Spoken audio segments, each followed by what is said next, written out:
ఈ రోజు నేను మజ్జిగలో నుంచి వెన్న ఎట్లా తీయాలో చూపిస్తాను. సో ఫ్రెండ్స్, ఇప్పుడు మనకి వెన్న బాగా రావాలంటే పెరుగులో నీళ్లు పోసి బాగా చిలక్కొట్టాలి. ఇప్పుడే మనకు వెన్న బాగా వస్తుంది.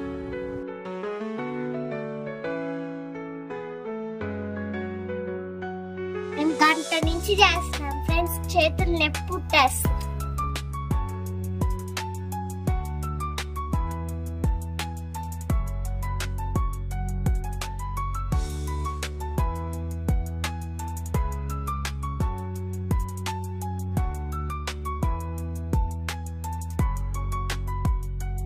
సో ఫ్రెండ్స్, మీరు కూడా అవన్నీ ఇట్లానే ఇంట్లో చేసుకోండి, బయట తెచ్చుకోమాకండి. ఇప్పుడు టేస్ట్ చేసి ఎట్లా ఉందో చూపి.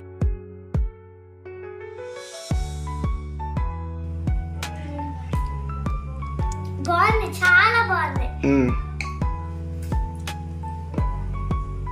ఇదిగోండి ఫ్రెండ్స్, ఇట్లా వచ్చినాయి. మేమైతే ఇంట్లో ఇట్లానే చేసుకుంటాము. సో చూసారు కదా ఫ్రెండ్స్, అంత కష్టపడి మేము మజ్జిగలో నుంచి వెన్న తీసాము. మీరు కూడా ఇట్లానే చేసుకోండి. వెన్న అయితే ఇట్లా వచ్చింది. ఇప్పుడు దీన్ని పొయ్యి పైన పెట్టి నెయ్యినైతే తయారు చేద్దాం.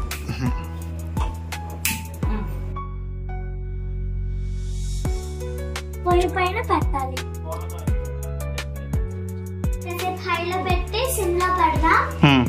ఇప్పుడు చూద్దాం నెయ్యి ఎట్లా వచ్చిందో. అప్పుడు స్మెల్ ఉంటది, పర్ఫ్యూమ్ కన్నా అదిరిపోయింది. అప్పుడే ఆ వేడి వేడినే తినాలనిపించింది.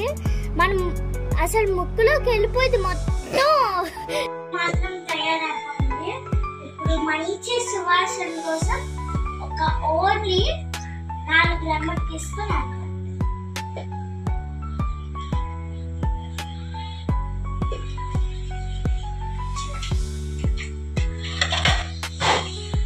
చూడండి గైస్, ఇట్లా అయింది మాత్రం.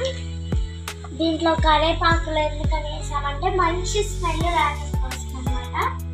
ఇంకొన్ని వేద్దాం కోసం. ఓన్లీ కొన్ని చాలు, ఓన్లీ 5 or 6 అట్లా చాలు. ఇప్పుడు నెయ్యి అయితే ఇట్లా తయారైంది. ఇంకా టేస్ట్ చూసి చూద్దాం. ఇప్పుడు ఆ వాసన సూపర్ ఉండేది గాయస్.